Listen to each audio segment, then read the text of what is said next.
Il se trouve qu'on pourrait produire, en investissant sur 3 ans, 25% de plus d'hydroélectricité. Pourquoi on ne le fait pas ? C'est hallucinant, on a envie de hurler. C'est parce qu'on a tellement merdé depuis 20 ans au niveau français par rapport aux directives européennes sur l'eau, sur différents sujets. Et notamment, on s'est laissé avoir sur une directive qui exigeait d'ouvrir les barrages. Donc, la France se retrouve dans une situation dans laquelle n'est pas l'Allemagne, de devoir privatiser, entre guillemets, les barrages d'EDF. Et EDF, ayant cette mesure sur la tête depuis plus de 10 ans, n'investit plus dans les barrages. Donc on se retrouve dans une situation où personne ne prend de décision parce que ça va bouger. On a peur que si on bouge la directive sur l'eau, bon. Donc à un moment donné, il faut remettre du moyen long terme et prendre des décisions lourdes et aller voir les autorités européennes et s'adresser au peuple et prendre des décisions lourdes sur ces sujets-là. On peut relancer l'hydroélectricité, il faut relancer massivement le photovoltaïque et les gens se diront, bon, bah, si j'ai un peu froid cet hiver, c'est pas forcément les 20 prochaines années.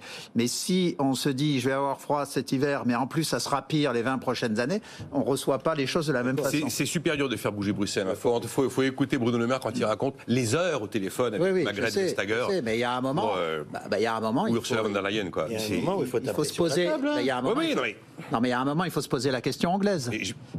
La quoi ? Question anglaise. Poser la question anglaise, c'est-à-dire que si on a un ensemble de contraintes insupportables au niveau européen, il faut dire aux technocrates européens qu'on ne continue plus de jouer le jeu. Ah, mais enfin, si on n'a plus la monnaie, les boucliers, c'est fini. Décidément, aujourd'hui, Christian, et plein de bonnes idées. Non, mais c'est... Enfin, moi, j'en parlais avec Benjamin... On va pas se coucher indéfiniment. Non, mais j'en parlais avec Benjamin avant l'antenne. Je pense que ce que nous vivons est d'une telle violence. D'abord, c'est pas compliqué pour mettre une économie à plat. Vous avez 2 éléments, c'est la guerre et la pandémie, avant tout le reste. Je pense qu'il va se passer des trucs. Alors, je sais pas jusqu'où ça nous mène. Mais il va se passer des trucs. La transition énergétique va considérablement s'accélérer. On va revenir sur des marchés nationaux de fixation des prix de l'énergie. Je peux juste vous dire une chose. Ah oui, mais on laisse quand même un peu de temps à dire. Non, mais c'est très court. Bon.